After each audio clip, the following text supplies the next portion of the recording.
Assalamualaikum warahmatullahi wabarakatuh. Welcome back to my channel. Kali ini kita akan membahas pembahasan terakhir part 4 dari tryout nih, khususnya tentang keperawatan anak dan keperawatan jiwa.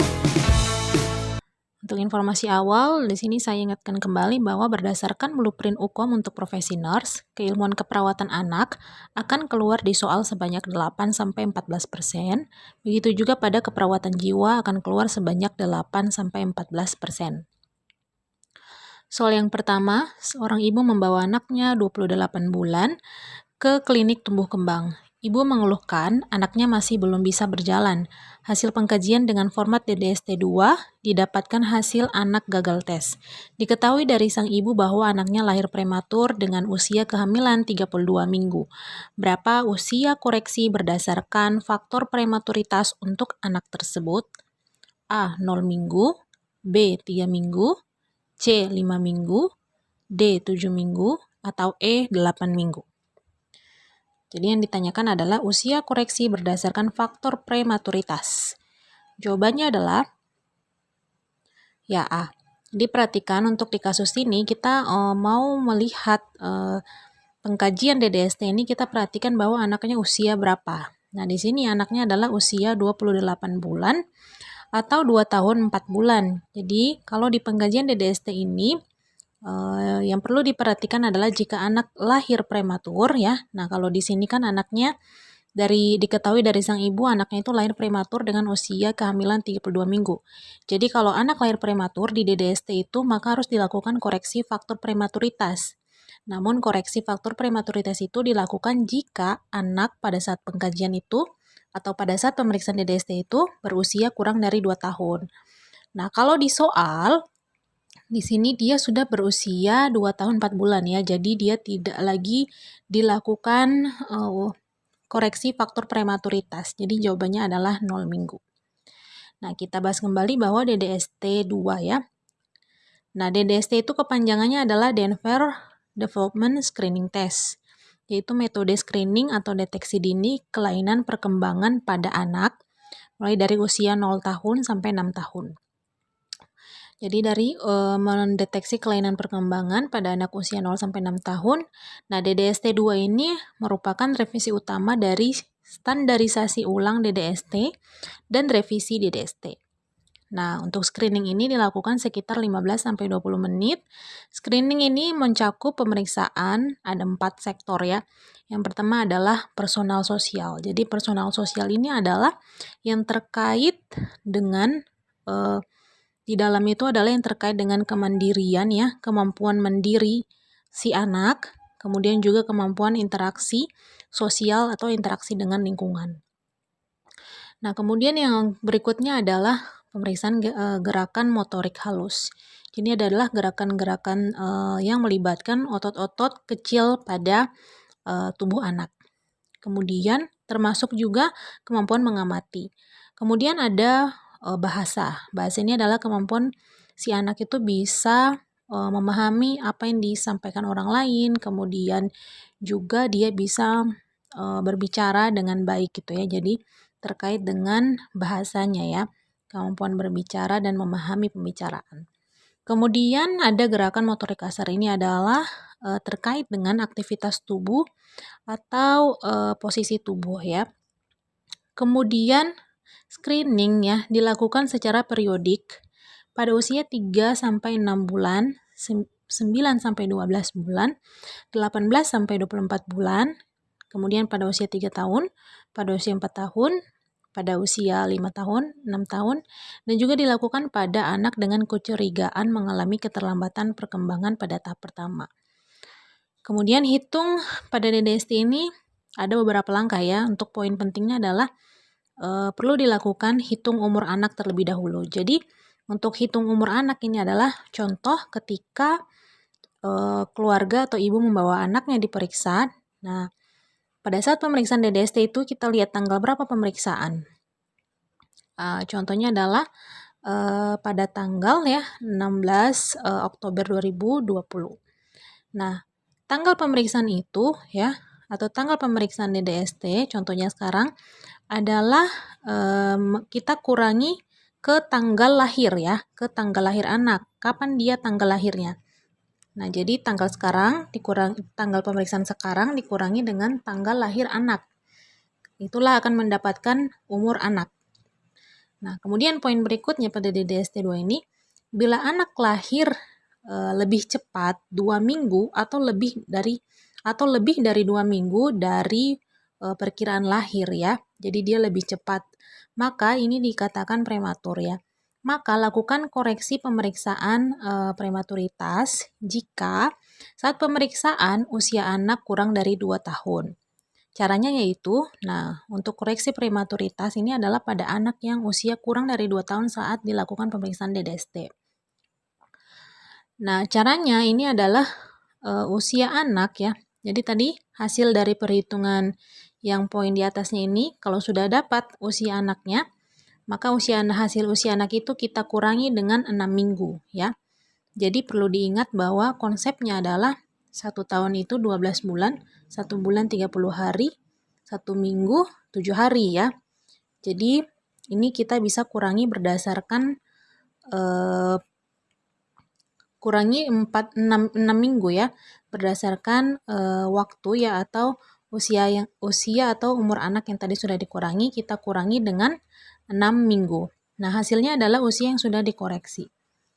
Nah, setelah kita tahu ya koreksi prematuritas, maka kita lakukan pengkajian 4 sektor ya. 4 sektor itu adalah yang ini, personal sosial, gerakan motorik halus, bahasa, dan gerakan motorik kasar. Itu pada formulirnya itu sudah ada, misalkan pada usia berapa ya, normalnya tahap perkembangannya adalah berapa.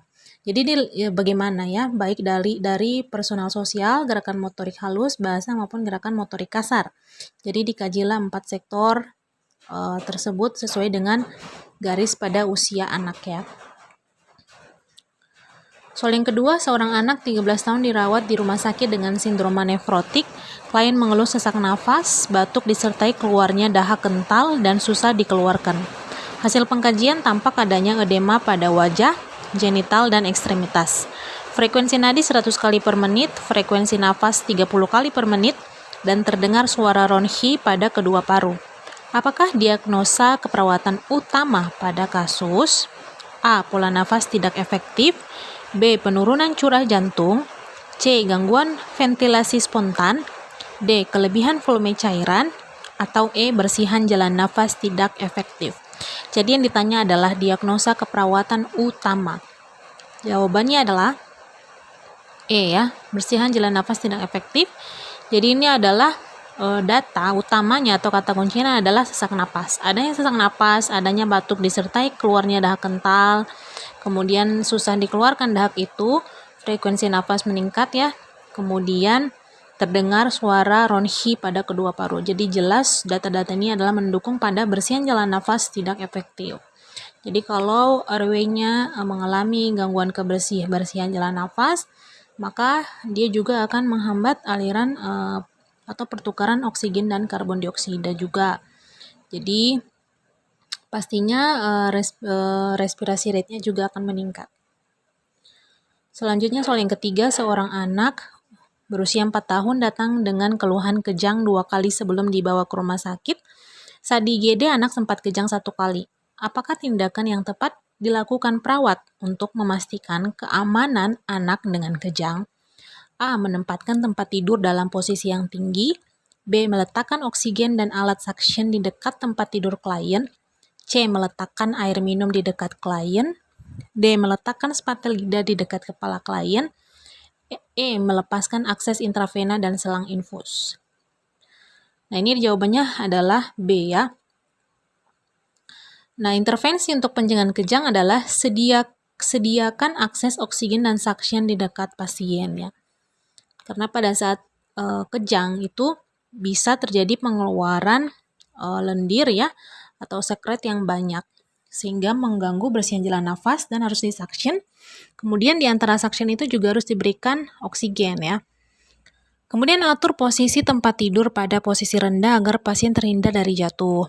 Pasang pagar pengaman tempat tidur dan berikan bantalan empuk di samping pagar tempat tidur ya. Kemudian tempatkan akses IV mudah dijangkau untuk pemberian obat anti kejang. Kemudian agar pemberian obat ini cepat dilakukan pada saat terjadi kejang. Hindari cedera tambahan yang dapat terjadi saat menahan dengan paksa tubuh pasien saat kejang ya, atau menekan lidah dengan spatula saat kejang. Jadi itu kedua tindakan tersebut perlu dihindari. Soal yang keempat, seorang anak 15 tahun saat ini sedang menjalani prosedur lumbar puncture ya untuk mengetahui adanya infeksi bakteri. Apakah posisi terbaik yang diberikan oleh perawat setelah prosedur tersebut? A. Prone, B. Semi-volar, C. supine, D. miring kanan, atau E. terendal lumbar. Posisi yang terbaik setelah prosedur tersebut adalah C ya, supine. Jadi posisi yang tepat yaitu adalah posisi supine atau berbaring datar selama beberapa jam untuk membantu mengurangi sakit kepala akibat efek dari tindakan lumbar puncture. Soal yang kelima, seorang anak 8 tahun dirawat dengan diagnosa SLE. Hasil pengkajian suhu 36,5 derajat Celcius, frekuensi nadi 110 kali per menit, frekuensi nafas 20 kali per menit. Pasien mendapatkan terapi prednisolon ya dan ibuprofen dari dokter. Apakah diagnosa keperawatan yang dapat muncul pada pasien ya?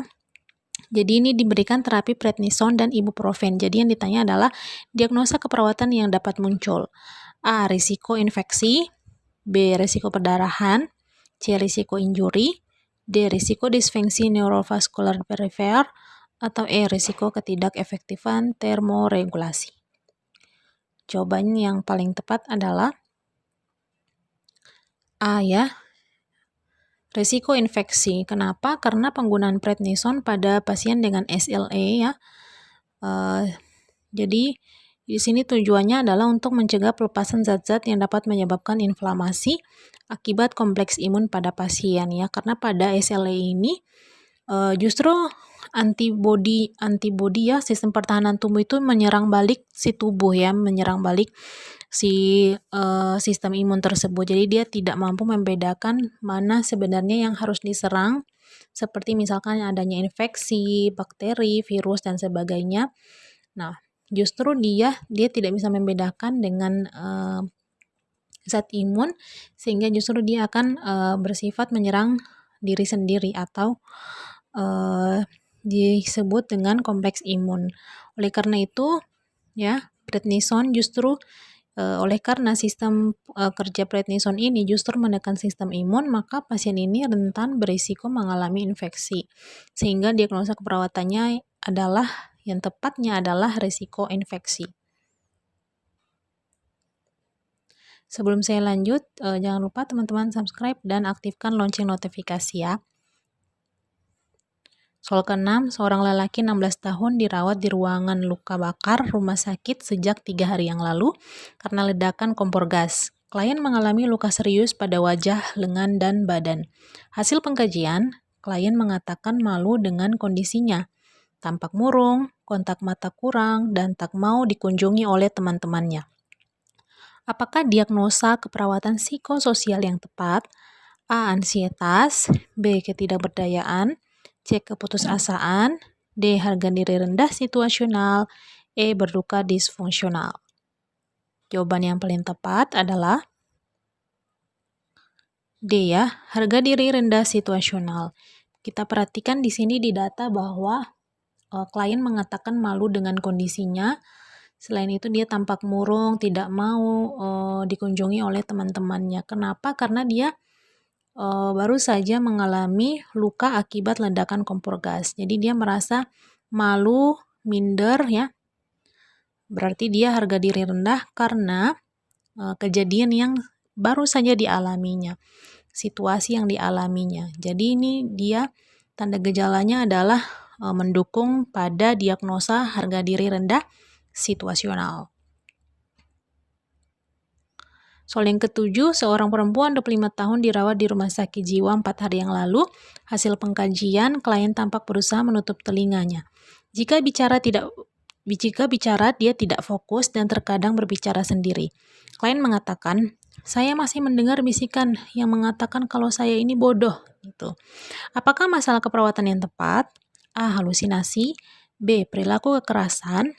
C. Harga diri rendah kronik.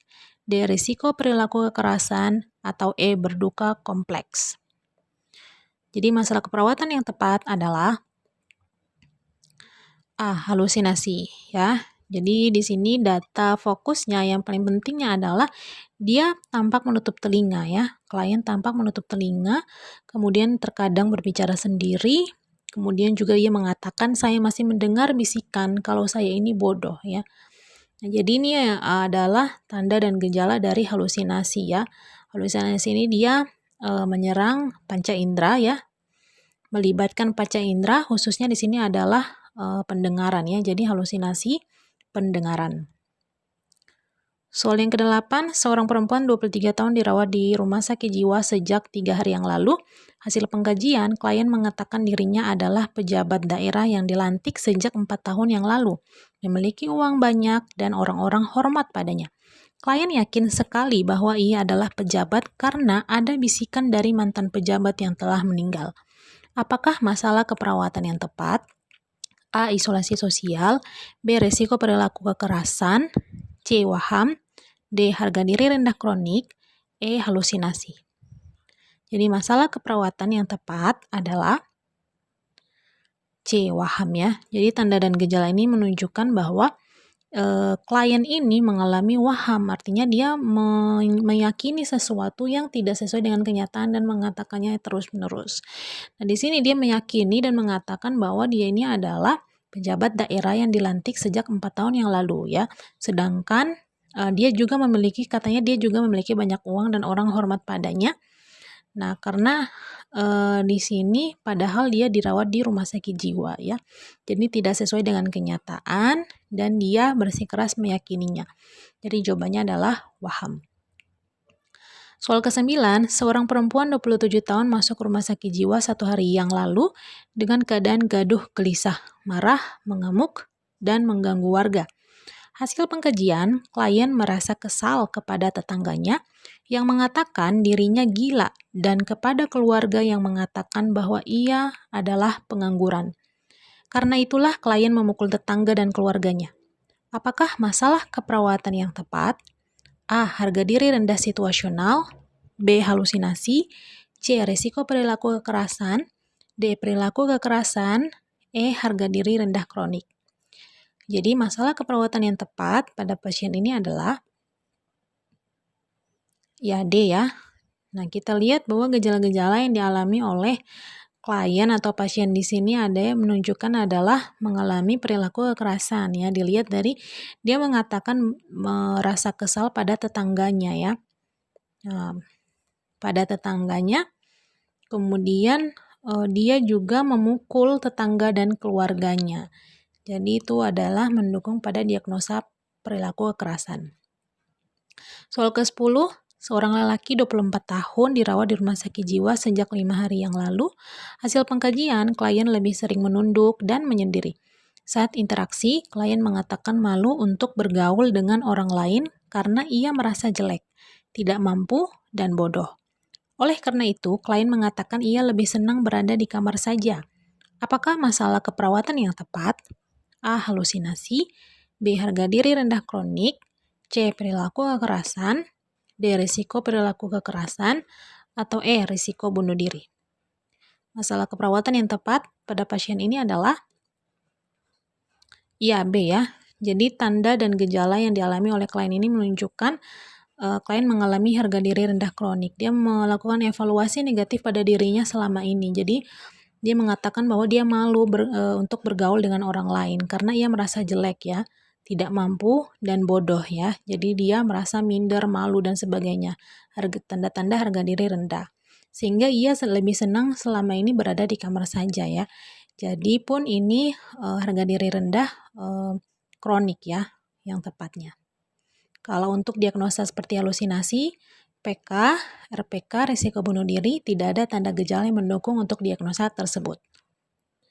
Oke, sekian pembahasan kita kali ini. Jangan lupa subscribe, like, dan bagikan kepada teman-teman kalian yang membutuhkan.